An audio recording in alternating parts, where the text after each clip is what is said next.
do the installation of that center storage box in the Halo Cybertruck. And one quick note, I guess Test Studio has changed their name or has a new brand now, Teslovix. So you're going to see this article publish under that new name for the first time of Teslovix, Teslovix.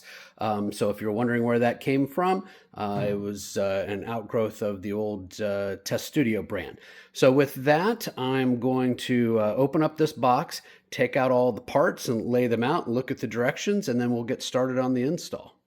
Okay, here are the items taken out of the box. You can see the main sides there, the pieces that will go and assemble in between. There are instructions in the box. It says the only tools that are needed are screwdrivers and the 22 screws necessary to put together. And then, of course, there's a little card here for any support you might need, after sale. So I'm going to start unwrapping these, and it looks like inserting some pieces into the center console to get started. Okay, so as you can see, I've unwrapped almost all of the parts except for the side rails there. First part is part A that's going to go in the center console. That's this one. And something you might notice when these parts come in is that they do have this material that is kind of a rubberized traction material here that has an adhesive backing. And so you will need to peel these off, attach those pieces first before you insert them. Same for, there's one on this piece here, which I believe that is, what is that? Is that part E? This is part A. This is part B. It's got one that goes inside of it as well. Cup holders are part C. What else I got? And then this is part F here. So, and then part D's for the side pieces that I haven't undone yet. So anyway, instructions are pretty clear. Also notice too that there is a screwdriver and the pack of screws that are included. You can use a manual screwdriver like this, or I may just use one of my electric ones set on low power. I don't want to strip out any screws going into plastic. So looks like the first part we need to put in is this one. Is known as part A, but I want to put that strip down inside of it first before I go and insert it into the truck. So I'm going to do that, and then I'm going to take it into the truck. Okay, so now we have this first part to put in the center of the truck. As you can see, I've inserted the liner. This actually doesn't have an adhesive back to it. It just is a little more grippy when you peel that piece off. So according to the instructions, this just inserts right here. All right, looks like it's going to kind of rest up against that for the moment until we get probably some other parts inserted. And obviously at some point we got to get those side rails. But we've got the main piece inserted there. And now we'll go grab the second piece to be inserted. And according to the instructions, that is take out part B. Part B is our one with our little doorway here. And I was trying to see if it showed which direction that doorway goes. It looks like the front lip on that, I guess it would make the most sense to maybe go this way facing forward, because you're not going to want to have that open up that direction, so that this would be towards the front of the vehicle. So I'm going to have to pause just a second while I forgot to take off the backing of this piece and get it inserted, and then I'll go set this inside the truck. Okay, so sure enough, this piece with the little closing door on it like this inserts that direction, and then this leaves a center gap here, which is going to get filled by this cup holder piece, which, apologies, I didn't get this undone, so probably going to have to pause a second and take that out of the package. Okay, there we go. As you can see, I've got this piece inserted now. This does have kind of a nice rubberized insert here. It has very similar shape to the factory cup holders as well. And a little center area here, I guess, for dropping some coins or something in. So, and then you'll notice on the sides, there are the various spots here where the screws are going to go through and attach. So the next step calls for getting out the side rail. So let's go grab one of those.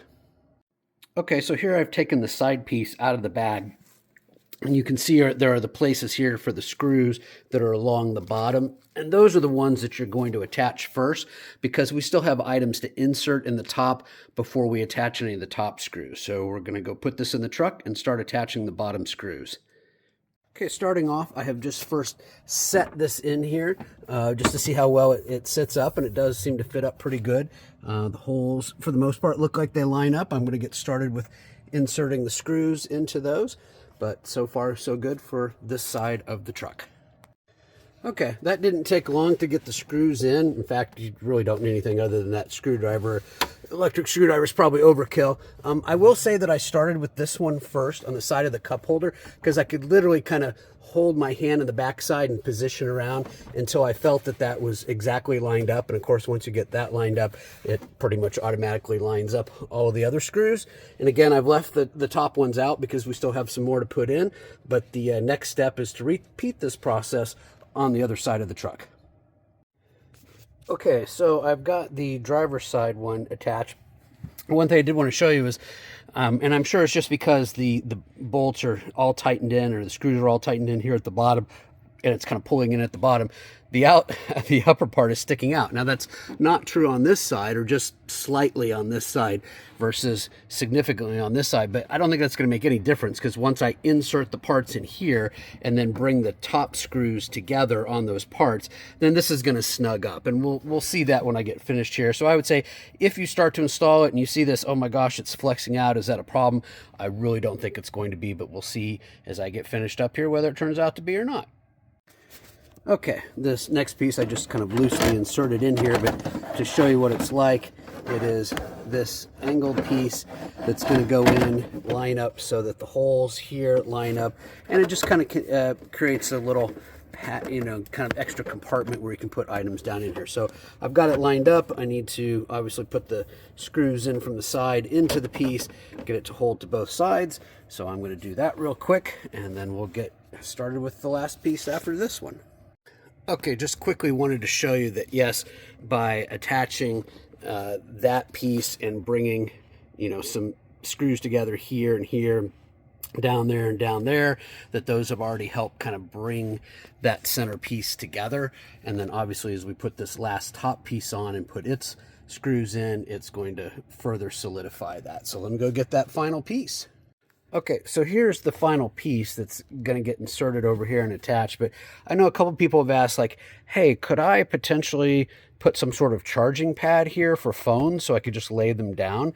Now, the bottom side is just straight plastic, but this rubber piece does pull up. So you could conceivably either cut out, a couple of circles here for, a couple of QI pads, and then run a line somewhere, whether it's up underneath the dash and over to an accessory, or maybe you sneak it up underneath somehow and run it into one of the USB ports. I think it's certainly possible, and I might investigate that later and see if there's something I want to do in that regard. But for now, we're going to go ahead and get this installed and get the screws fastened down. Okay, one little tip for you when installing this top piece. I actually loosened this screw so that I could flex this side out a little bit, just enough that I could pop this down inside the rail. I fed it in on the other side first, and then needed to pop it down on this side. And then I just put that screw back in, and of course now I'm going to put the rest of these screws in. But I just thought I would show that for a moment in case you were struggling to get this piece in between these two rails. It's okay to take that one out and allow yourself to come back over a little bit to drop the piece in. So let me get these tightened up, and then we'll give some final thoughts on this item. All right, as you can see, we are completely installed now with this center console. Looks very nice. It fits in well. It's sturdy. It's solid. Integrated nicely with the looks of the Cybertruck. I think it really kind of looks like, hey, this really is maybe what the Cybertruck should have been all along, because it's got kind of this nice center spine that sort of continues through the truck, if you will. So I like it. I think it looks great. Like I said, it might be nice to put some charging pads there. The cup holders work okay. I can remove the cup pretty easily. Looking at the little slider box down here, sure, I can put something in there, cover that up. There is the little kind of, little secret middle cubby you have here for putting some things in. Obviously, you can put some things in further up there if you want them kind of tucked out of the way. So all in all, I think it's very nice. Looks good. I'm going to keep this in the truck for a while and see how I like it overall. Is it handy to stick some extra takeout food in there or something you might pick up somewhere?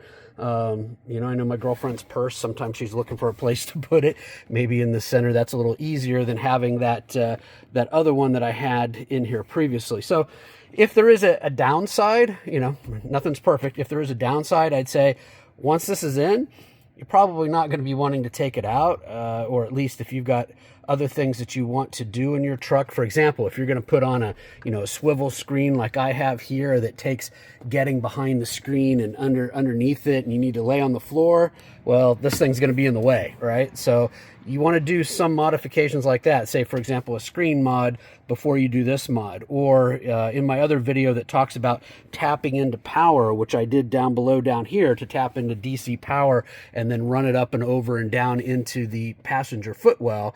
Obviously, I wanted to do that before I put this center console in, because once it's in, it's kind of in. You can't just take it out without disassembling it. Can you disassemble it? Sure. 20 some odd screws to completely disassemble it. Probably maybe a few less than that if you just needed to yank it out of there halfway or something.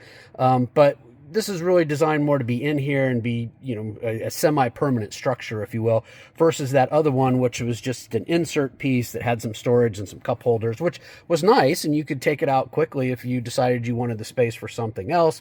But, this one I think adds a much more integrated, nicer, cleaner look to the truck. And so far, pleased with the installation. It wasn't difficult. And hopefully you've been able to follow along with this video. And obviously we will look for Tesla VIX to provide some sort of discount code for our viewers. It's usually Tesla Ken. I'll see if they can support the same one going forward. And again, please do subscribe to our YouTube channel, and particularly to this article blog as well too. Just insert your email. Again, we're not going to spam you. The only thing you're going to get is a notification email update when new articles and videos like this one publish. So I hope you've enjoyed this. Again, I want to thank our newest sponsor, Tesla VIX, for supplying this new center console. I'm Tesla Ken for the Halo Cybertruck website. Stay tuned.